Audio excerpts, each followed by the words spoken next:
Before we begin, thank you very much to SB for joining the Patreon campaign. Thank you very much for the support. Means the world to me that people actually are willing to pitch in every single month to keep me doing what I am doing. And I love to do it for you guys. So thank you very much for allowing me to continue to do it. And the Patreon is the best way to help do that. If you're on my Patreon, soon you're going to get 3 more classic episodes of TJTV uploaded exclusively to my Patreon page. Anyone $5 and up can view them. Those will be up probably tonight, maybe tomorrow night, depends on how busy the rest of my evening is. So keep an eye out for that. It will be very, very soon. Now, let us begin today's discussion. Now, if you saw the Weird Al video, then you saw the topic that you are looking at right now. That is my original DVD of Transformers the movie, the 1986 edition. Obviously, we didn't have VHS, or obviously we didn't have DVDs. In 1986, we had VHS tapes, but I don't have the original VHS tape. I had this. But once upon a time, I decided, you know what? I just replaced it with like this nice HD remaster version that's super nice and everything was like upgraded, updated, etc. But I had a con to go to, and I didn't really have anything to sign. Like, this was when the channel was not nearly doing as well as it's doing now, so I had just chump change to go. I could barely afford to go with spending money for the dealer room, let alone buying things specifically for autograph items. So I thought to myself, well, what if I just brought this to BotCon 2010 and we'll just get it autographed by everyone there who is actually from the movie, thus kicking off a 16-year odyssey of getting voice actor scribbles on this. So I'm going to take you through. I'm going to take you through this one. Just to kind of show off everything, because I talked about it a little bit in the Weird Al video, but I've never actually discussed the whole thing before. So we're just going to do one video dedicated to that today, if you don't mind. And we're going to start right with where this started. So that is the autograph of Peter Cullen, Optimus Prime himself. So this was BotCon 2010 in Orlando. Only time they ever went to Orlando, only BotCon I ever went to. And it was amazing that Peter Cullen was there in the first place, because usually he does not leave LA for the conventions. You have to really like pull teeth to get him anywhere else. But it was special. And like me, Sean, and a few of our other friends that were all kind of like hanging out and rooming together in order to this. Thank you, by the way, if Sean's watching this. Thank you very much for like putting me up in your house, because I couldn't swing for a hotel.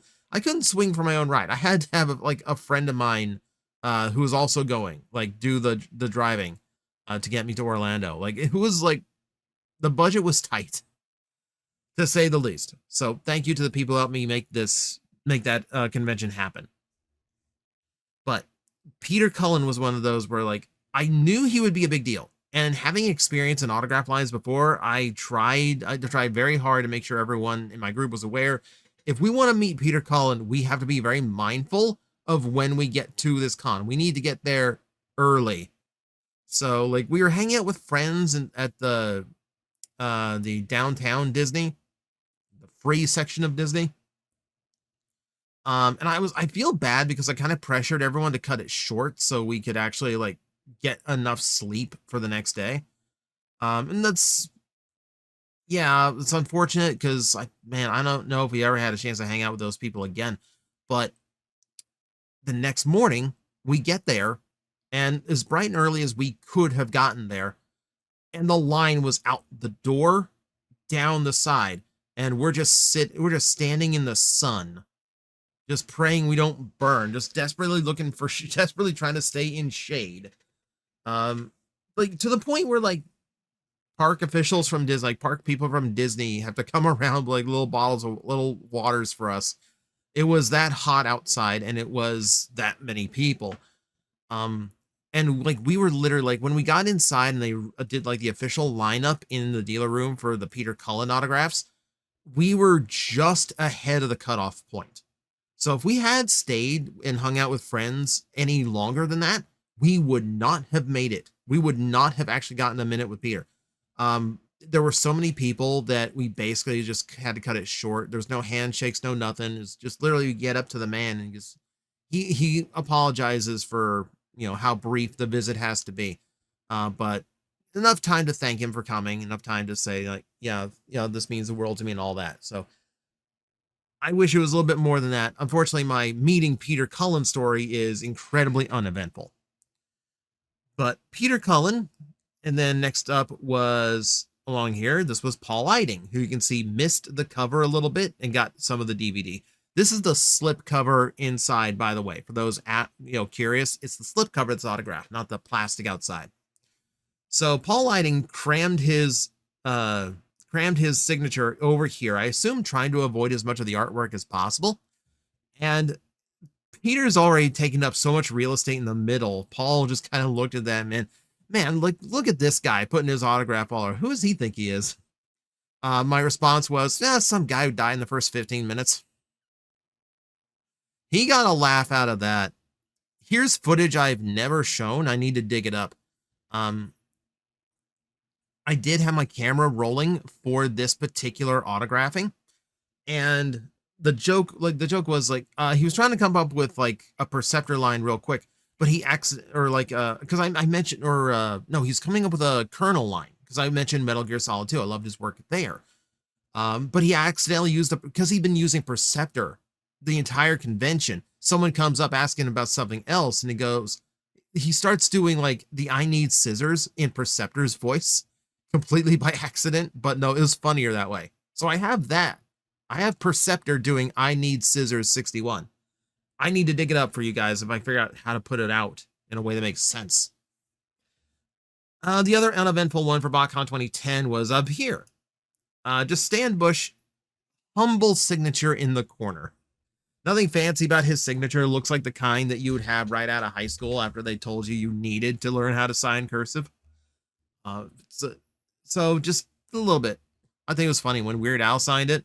This was the only name he recognized. It's the only name he pointed out. Of course, it was the musician. So BotCon 2010 kind of kicked this off to the point where like now it became a thing. If I decided like if I was actually in the presence of someone who was in the original Transformers movie, I wanted to get their signature on this to make it go from just like a token of BotCon 2010 to like, I know, this quest to kind of accumulate as much proof that I met the people from this movie as I possibly could, which not the easiest thing in the world. But I do have enough. I did fortunately get enough. I got enough people on hand to actually make this happen. You'll excuse me if I'm like double checking a few things, just make sure I get dates correct.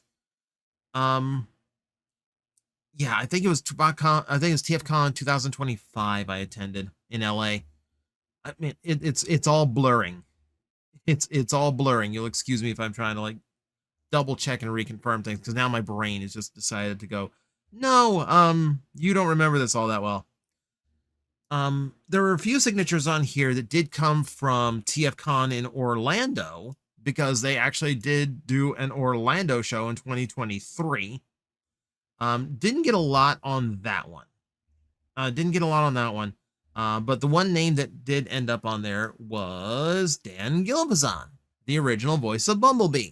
He's at every TFCon, so it's kind of an easy one. That's pretty much the only one there. It was very Beast Wars heavy. Like you had Gary Chalk there and David Sobolov. Like there's comic book guests like Alex Milne. Getting people out to Florida, a lot harder than getting people out to LA. It's a very long flight for a convention. Not everyone willing to do it. But there was one other name that I thought was really interesting to get at TFCon Orlando, and that was this man. This is Victor Caroli's autograph. And Victor Caroli was the narrator in G1. You really only heard him in the earlier episodes of season 1, but you also heard him starting off the movie. And that counts. You hear his voice in the movie. I want his autograph on this DVD. The funny thing about Victor Caroli, he's local. So, God, you guys, I live in Southwest Florida. You know that just from like the toy store I work at. You've seen those videos. So meeting him was kind of funny. Is one of those weird ones where I get to drop a little bit more. I get his autograph, and this is the first time he'd ever done a convention, by the way. And like literally I think the only reason he was able to do it is because it's a 2.5 hour drive. So the thing I asked was like, are you still with the Naples Players? The Naples Players being a theater group that I remembered him being part of. I've never been able to make it out to any of their shows, but he got such a good laugh out of it. He got such a good laugh because like he's there for Transformers, right? So, you know, and he doesn't know what to expect from a convention. It's the first time he's ever been to one. So to just see him light up when someone asked him something only the local crowd would know about was amazing. He is wonderful. He was really, really cool to meet. But yeah, just that was a fun experience. That was fun to get to do. It's one of the reasons why, like when I get these autographs from VAs, I try very hard, and I'll tell it again because it's still sound advice.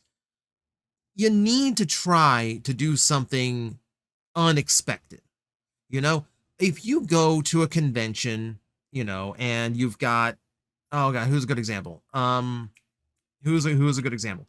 Dante Bosco is a good example. So he's Prince Zuko from Avatar: The Last Airbender, which of course is his most popular series by far. He's got a few other really popular ones, but like if you go to a convention, I guarantee you 2/3 of what he is autographing are Avatar toys and DVDs. I guarantee you that.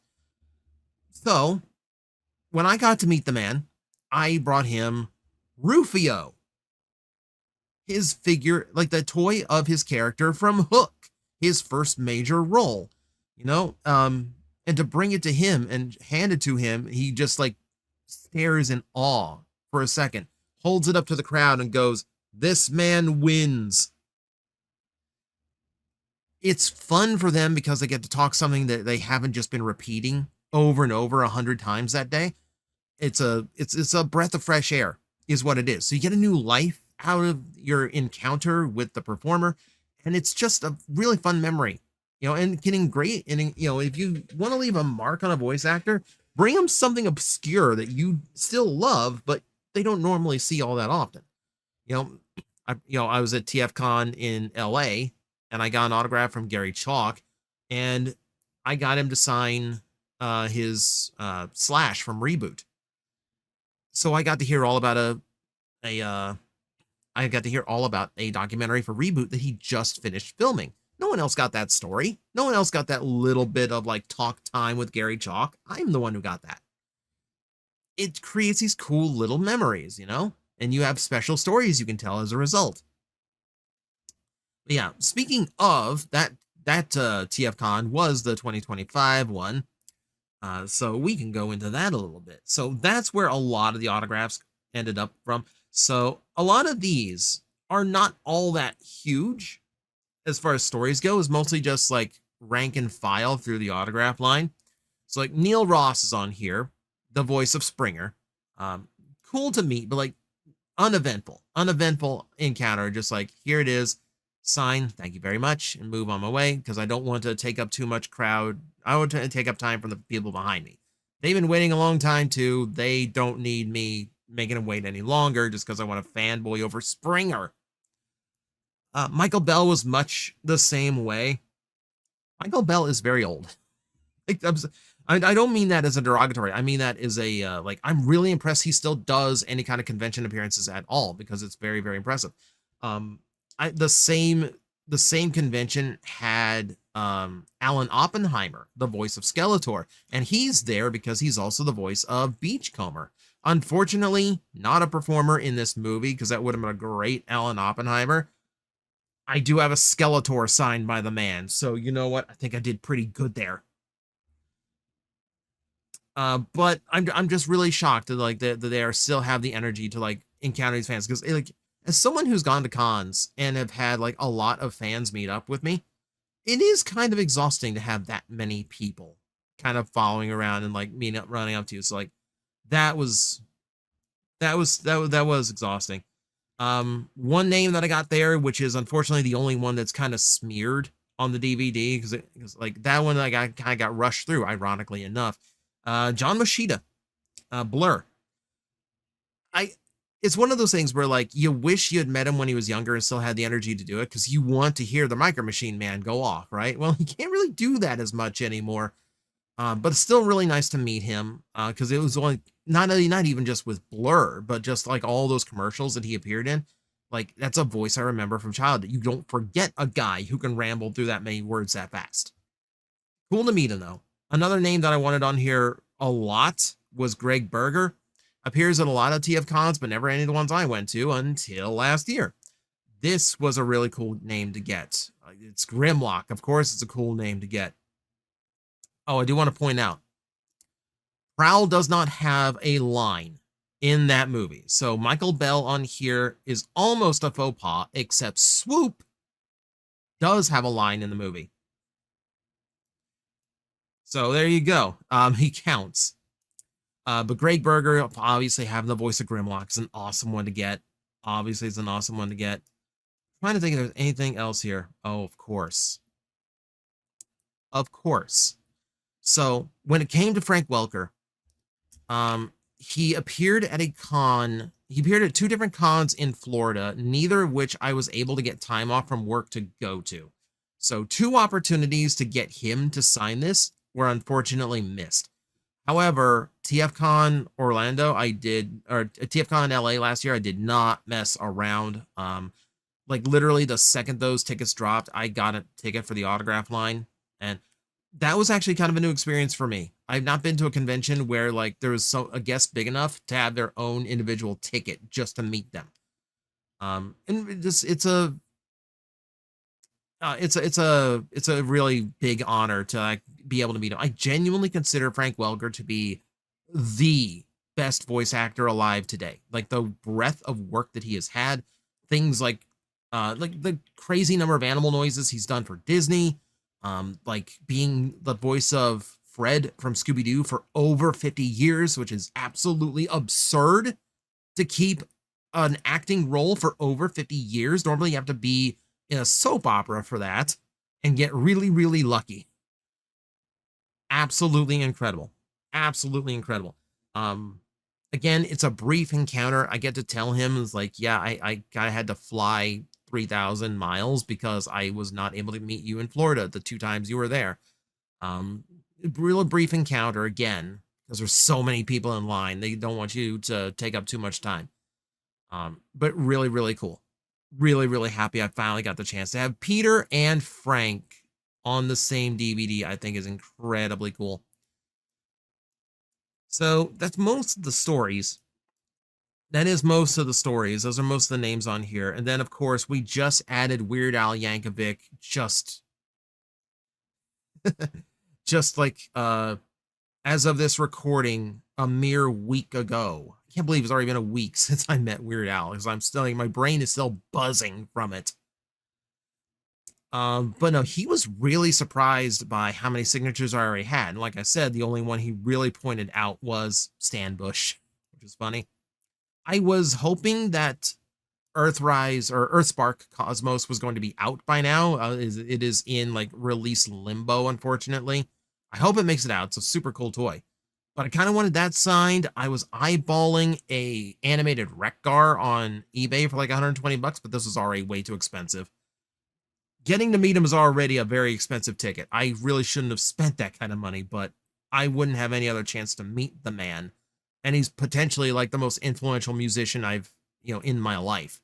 So this was a really important one for me to actually have the opportunity to meet. And yeah, he's a really, really, really cool guy to meet.